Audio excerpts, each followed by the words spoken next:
5 година до 4-ї річниці окупації Криму, 5 година марафону з 3 каналів.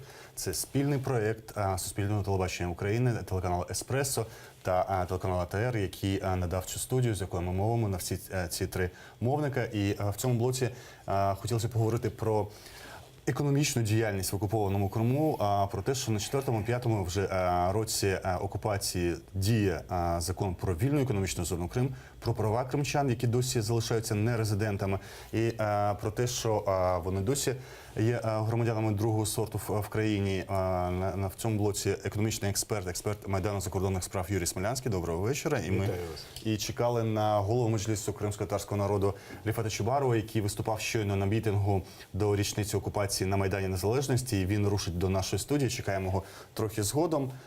Питання вже оприлюднив. Чому досі закон про СЕС не скасовано? В Украине существует группа лиц, которые на момент начала оккупации имели хорошие, скажем так, да, прибыльные бизнес-активы в Крыму. Этим людям невыгодно, чтобы Украина приняла необходимые изменения в свое действующее законодательство для того, чтобы украинские резиденты не осуществляли экономической поддержки оккупантам для того, чтобы они могли продолжать оккупировать Крым и вести войну против Украины. Ну, давайте будем начинать перечислять там, с более такого мощного по объему капитала, да, в украинских, по крайней мере, рамках блока. Это господин Ахметов, это господин Фирташ, это, ой, господи, владелец Мироновского, Косюк, да, Юрий Косюк, и это же Ваня, и ряд других. Есть более мелкие собственники, но это не означает, что они тобто там... цих 4 навіть осіб достатньо, щоб цей закон досі діє в Україні? Ну, дело в том, что да, это люди, по крайней мере, да, они могут оказывать определенное влияние на парламент и принятие закона, не секрет, да, у нас в стране. Но у нас есть народные депутаты, которые продолжают иметь бизнес-активы в Крыму. Вот, например, да, инициирован комитетом по налоговой и таможенной политике создание рабочей группы по как раз-таки обсуждению вопросов внесения, объявлено было внесение изменений в закон о свободной экономической зоне. Хотя с момента еще его рассмотрения в парламенте в августе 2014 года экспертное сообщество, гражданское общество, юридический департамент Верховной Рады Украины в своих заключениях все говорили о том, что его нельзя принимать вообще, ну, а по сути сегодня он должен быть просто отменен по многим причинам. Итак, комитет по налоговой политике, по налоговой и таможенной политике. Андрей Журжий, первый зам председателя комитета. С 2005 по 2014 год возглавлял юридический департамент группы компании «Фози». Это «Сельпо» и «Фози», которые сегодня продолжают работать в Крыму. Сеть этих магазинов, перерегистрировавшись уже как резиденты Российской Федерации, как раз-таки закон о свободной экономической зоне Крым дал им эту возможность. Он руководил в компании «Фози» юридическим отделом. Из кресла начальника департаменту він перейшов в кресло депутата Верховної Ради. Чи означає, що поки ці люди здатні лобіювати наявність цього закону і збереження українським бізнесом своїх активів в Російській Федерації, що решта людей, решта 2 мільйони будуть залишатися нерезидентами з усіма похідними, усіма порушеннями власних прав, і це не можна змінити? Нет, изменить можно, внеся определенные изменения, да, в закон, ну, например, убрав норму нерезидентства. Но дело в том, что сам по себе этот закон – это не только нерезидентство по территориальному признаку, а значит косвенное признание того, что граждане Украины, которые попали в оккупацию в Крым, живут на территории другого государства. Ведь в этом суть территориального нерезидентства, что гражданин страны не живет в своей стране, а находится на территории другого государства продолжительное время. Закон урезает конституционные права граждан Украины, которые попали в оккупацию. То есть они наказаны тем, что они в оккупации находятся. Да? Государственная власть не выполнена перед ними те обязательства конституционные, которые взяла, и они за это платили налоги. Ну, каждый столько, сколько платил по срокам, кто больше, кто меньше, в плане сохранения территориальной целостности. Им обрезали возможность реализовать свои конституционные права с точки зрения доступа в финансовый сектор Украины, инвестиции, банковское обслуживание и так далее.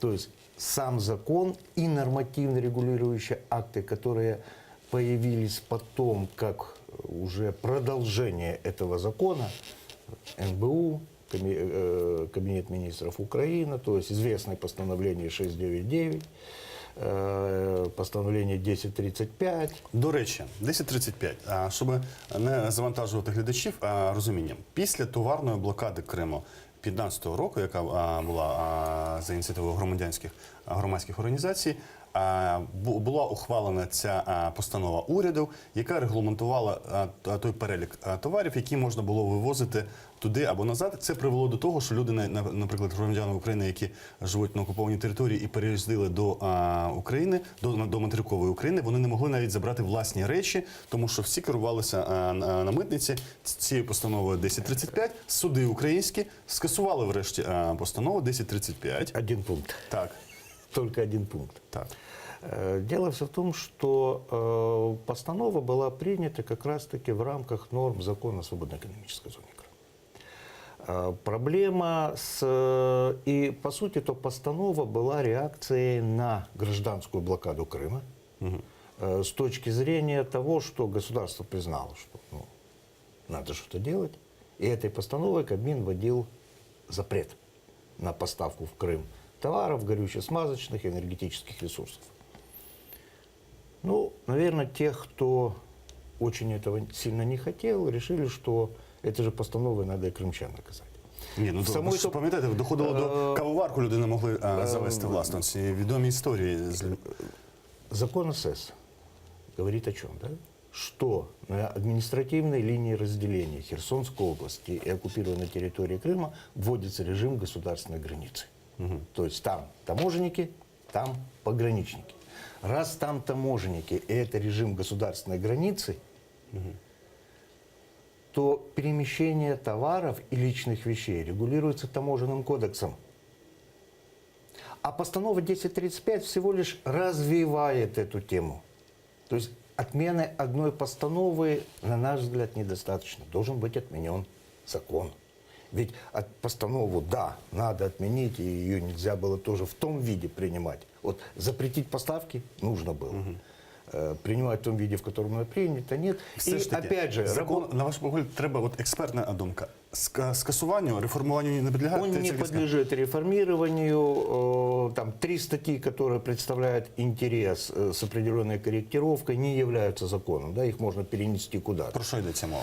Это статьи, которые касаются условий вывода бизнеса, в первую очередь малым и средним. Це йшлося про 14 рік, коли більш-менш вільне було. Это 14 год. На сегодняшний день говорить о очень высокой степени его актуальности уже поздно. 4 года прошло, и оккупантам сегодня невыгодно, чтобы бизнес уходил из Крыма. Они будут, естественно, этому препятствовать. Но, тем не менее, это не означает, что этой нормы не должно быть для наших предпринимателей. Это статья, которая регламентирует освобождение на весь период оккупации, исполнения крымчанами обязательств по кредитам, то есть начислению процентов выплат от тела кредита. Да, она тоже должна быть сохранена, это хорошая, правильная норма. Зараз вона існує.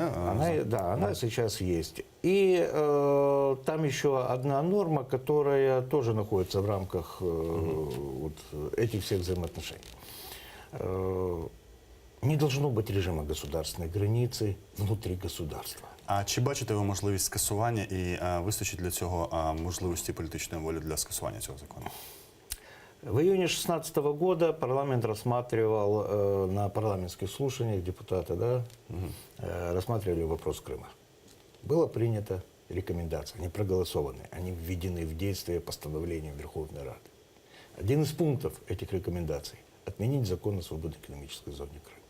Другой пункт – разработать и внести в парламент для принятия закон об особенностях экономических отношений с оккупированной территорией.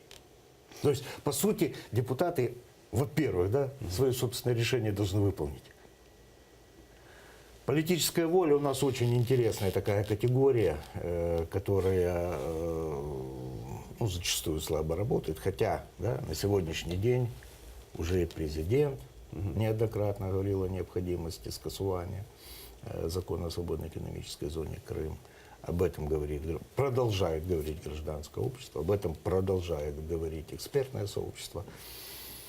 Ну, Уявімо собі ситуацію таку фантастичну, скасовується закон. Що відбувається на кордоні в цьому випадку? То митниця має зникнути взагалі як явище, на кордоні залишається лише паспортний контроль і прикордонники, чи все ж таки митники продовжують нет, працювати? на административная линия между Херсоном и Крымом на сегодняшний день это линия фронта. Слава богу, пока не активная. Что будет завтра, мы не знаем. И та военная группировка, которая сегодня уже сформирована самостоятельно в Крыму, имеет достаточно возможностей для того, чтобы открыть второй фронт не только по суходолу перешейка, да, Крым, Херсонская область, а по всему побережью Черного моря украинского и Азовского. Поэтому там должны быть ВСУ, там должны быть спецслужбы. Да, возможно, в рамках да, там, профессиональной работы им могут быть приданы там, группы пограничников и таможенников, но это не их работа. То есть они могут быть прикомандированы для выполнения, ну, давайте скажем так, особого задания. Ще одне питання. Я дуже хотів почути відповідь на нього від міністра юстиції, але, на жаль, він не долучився до цього марафону.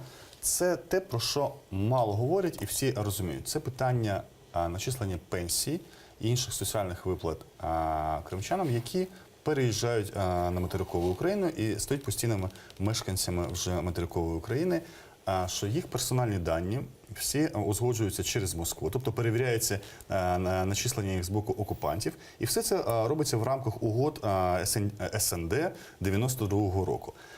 Про що це говорить? Трошки треба пояснити нашим глядачам, слухачам, що СНД передбачало те, що люди після розпаду Радянського Союзу могли працювати в одній республіці колишнього Радянського Союзу, переїжджати в іншу, і щоб зберігати свій стаж, це дозволяло узгоджувати і координувати в рамках угод СНД. Чтобы люди не теряли в пенсии. Так, вибачте, хіба громадяни України у нас визнані вже не тільки не резидентами, а іншоземцями, які в Російській Федерації, чому їхні персональні дані, навіть місце проживання вже на материковій Україні, Україна має узгоджуватися через Москву?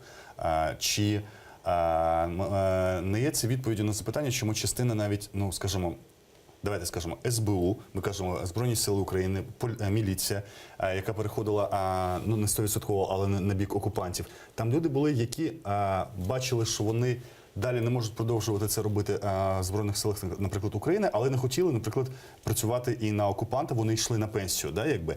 І в цих умовах, коли вони прописані в Криму, то в будь-якому разі при переїзді подальша їхня доля залежить від узгодження людей, які в погонах, да, через Російську Федерацію. Це про що взагалі йде мова? Вы еще мягко сказали по поводу запросов.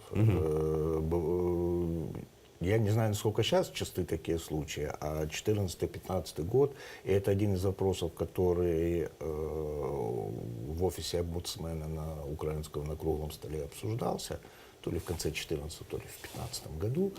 Это вопрос того, что работники пенсионного фонда просто заявляли людям: вы поезжайте в Крым, привезите оттуда свое личное дело.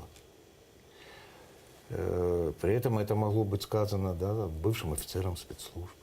Так, от про це мова, а про це мало говорять.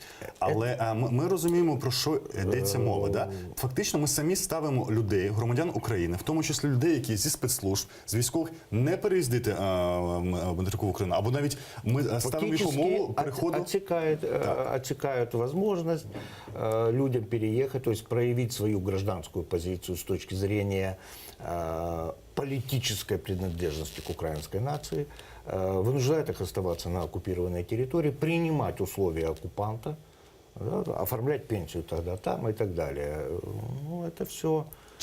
Хто автор цієї політики? Ну я не повірю, що це робить навіть перша особа пенсійного фонду, да? Або перша особа, я не знаю, Міністерства соціальної політики. Понимаете, здесь другое совершенно следствие. Дело в том, что вот у нас уже 4 года войны, а у нас войны нет. Это итог того, что все эти 4 года украинская власть, вот у нас много говорится о том, что у нас гибридная война, не, у нас гибридная политика в отношении оккупированных территорий. Потому что власть все время создавала ложные реальности своего отношения и той политики, которую она проводит по отношению к оккупированным территориям. А вот то, о чем вы сейчас говорите, что мы с вами обсуждаем, это следствие этой политики. Вот, ну, часто можно слышать, и мы неоднократно говорили об этом, что да, у Украины отсутствует четко сформированная и последовательная внутренняя политика по отношению к оккупированным территориям. Это не совсем правильно. Она существует. От іменно така гібридна політика. Вчора на ток-шоу телеканалу АТР «Міст» брав участь Андрій Сенченко, і він сказав, що не вистачає саме тим, хто лобіює питання Криму, об'єднання тут, бо він визнав, що Меджліс є єдиною такою структурою лобійською на рівні політичного лобізму, потужною і інституційною. А він каже про свою організацію, яка займається судами проти держави-агресора. І він навів ваш приклад, що найкращі експертні роботи в Майдану закордонних справ, що не вистачає майданчику для об'єднання всіх цих сил і для створення, ну скажімо, більш потужної лобійської групи, яка б не дозволяла українській державі забувати або навпаки вести, от як вашою лексикою, гібридну політику відношення Криму. Чому не вистачає такого? Чому немає такого майданчику? Чому не вистачає об'єднання? Ну, вы знаете, наверное, в первую очередь это проблема иммиграции. Вот если мы там, да, покопаемся в истории и посмотрим, как проходила в разные периоды, да, там, истории миграции людей, которые были вынуждены покидать свою родину, есть стремление вернуться домой, и люди занимаются работой, которая для этого необходима, а есть, да, там, налет бытовых проблем и так далее и тому подобное, что зачастую, ну, там, скажем так, сдерживает активность, с одной стороны. Существуют разные взгляды на некоторые вопросы. Ну, наверное, мы еще не настолько выработали в себе стремление уметь слушать оппонента, что зачастую проще становится не общаться. И, может, кому-то кажется, что тем самым они, наоборот, укрепляют свою позицию, свое видение, свой взгляд. Говорить, что нет коммуникации, не совсем верно. Кто-то участвовал, кто-то не участвовал, даже на базе нашей организации Майдана закордонных справ существовало, ну, нельзя называть его клубом, ну, по крайней мере, место встречи, да, куда мы приглашали время от времени. Кто-то приходил без приглашения, то мы приглашали представителей тех общественных организаций, которые занимаются вопросами Крыма, для совместного обсуждения каких-то острых вопросов. Так какой-то был период времени более активный, сейчас он стал менее активный. Ну, причины, наверное, вот те, которые я первые назвал. І у нас є сюжет, який підготували наші колеги з Суспільного телебачення з Херсонської філії, про те, що відбувається з документами, які треба отримувати мешканцям Криму на материковій Україні, зокрема на території Херсонщини. Абмеджит Сулейманов, кримський татарин, рідний півострів змушений був покинути у 2014 році. Кожного дня він передивляється свої документи, дипломи, які отримав у рідному Криму, та український паспорт. Говорить, що тут, на материковій частині, при оформленні документів у Херсонській області особливих проблем не виникало. А от з дітьми все було складніше. В 2016 году выезжал сын, ну и да уже и в 2015 году это было уже введено. Для того, чтобы с ребенком приехать к кому-либо из родственников повидаться и уехать, на ребенка с момента его рождения надо оформлять заграничный паспорт. И самое страшное, когда люди едут с детьми, то их на границе держат, составляют протокол, люди пишут обязательства, что они будут оформлять на детей заграничный паспорт, и только после этого их пропускают сюда. Если человек приехал сюда с ребенком, то пока на него не оформит загранпаспорт, назад уехать не может. Если раньше был своеобразный проездной, который оформляли в течение одного дня, потом загранпаспорт, который делался дней 10, то это сейчас длится еще дольше. Абмеджит Сулейманов – керівник представництва Меджліса кримсько-татарського народу у Херсонській області. Саме до нього переселенці часто звертаються за допомогою в оформленні документів. Він, у свою чергу, неодноразово звертався до відповідних служб про спрощення процедури.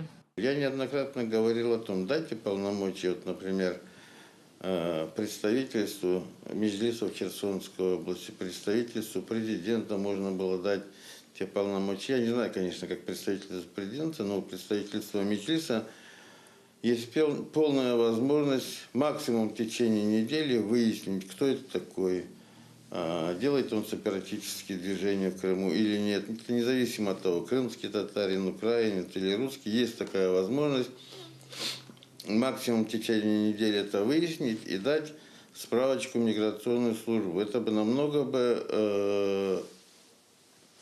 была бы влиятельная помощь людям, это и была бы и моральная поддержка, и люди видели бы, что Украина старается что-то сделать для них. Нині, аби вклеїти фотокартку у паспорт, доводиться чекати до 2 місяців. І це найменший термін.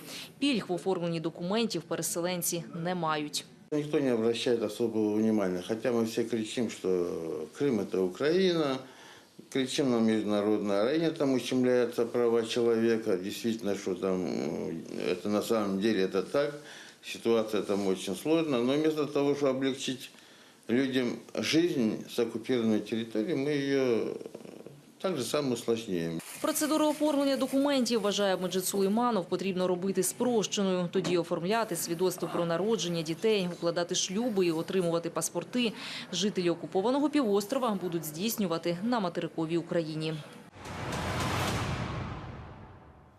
І питання не зовсім знову до вас, але не можу його не порушити. Це стосується 2 публічних заяв останні дні. Перша, яка пролунала на телеканалі 1+1 в одному з ток-шоу з уст Сергія Пашинського про те, що нібито в дні окупації він пропонував лідерам Меджлісу озброїти кримських татар, і лідери Меджлісу самі відмовилися. Підводять нас до думки, що саме кримські татари не захистили територіальну цілісність України в ті дні, і це після тих мітингів, які були там 26 числа, десь переважно було, ніхто не буде цього спростовувати, да? Понад 90% це були кримські татари, і всі ці місяці аж до, скажімо, 3 травня цього випадку, коли намагалися провести через кордон Мустафу Джемілєва, це все була участь і от відкрите протистояння з боку кримських татар, і раптом от таке.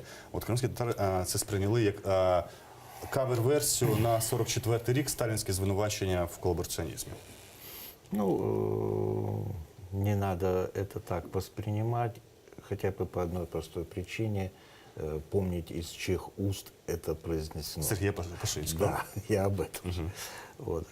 Дело в том, что вот мы с вами уже несколько тем затронули, которые требуют от власти совершенно иных действий, чем те, которые сегодня осуществляются именно как раз в формировании внутренней политики по отношению к оккупированной территории Крыма. Вопрос извечный. Кто виноват, что делать? И как раз-таки вот на том же ток-шоу «Право на Владу» мой коллега и руководитель нашей организации Богдан Ерменко сказал очень правильную вещь. При нынешней власти правды мы не узнаем. А вот попытки подготовить себе дырочку для нового ордена за заслуги в обороне Крыма от оккупантов, а кого-то обвинить как раз в обратном. Первый раз Давайте это все ж звучит таки от спробуємо. власти. Як Ленора Дюльбєр вчора сказала, цілісної картини ми, занурені в ці події, не маємо зовсім. Це До якісь сих пор. такі фрагменти, що вони, поки в єдину картину, хто що мав робити, хто що робив і хто що не зробив, ми цієї картини дійсно не маємо навіть по першому місяцю окупації, по перших днях. Нічого достеменно не відомо, окрім там роздрутківок деяких з відкритої частини РНБО, і все там. Більше нічого. Все такі здогадки і розповіді, от як у Пашинського, раптом щось. Да. Он расскажет страшную тайну. Причем Давайте 3 за спробуємо. одну передачу. Давайте спробуємо все ж таки цю страшну тайну, яку він вже оприлюднив, про пропозицію зброя. Його заступник вчора на ток-шоу сказав, що в Києві не можна було заступник. Він Андрій Сенченко був заступником секретаря голови адміністрації президента на той час. Що в Києві не можна було створювати добробати, тому що Генштаб вимагав зміни законодавства. Да? Отак, от просто на колінках роздавати зброю навіть в Києві не дозволяли. Про яку зброю в Криму могла йти мова? Про якийсь склад, наприклад, з якого складу збиралися кримських татар забезпечувати? Як це мало виглядати? От якщо сприймати версію Пашинського.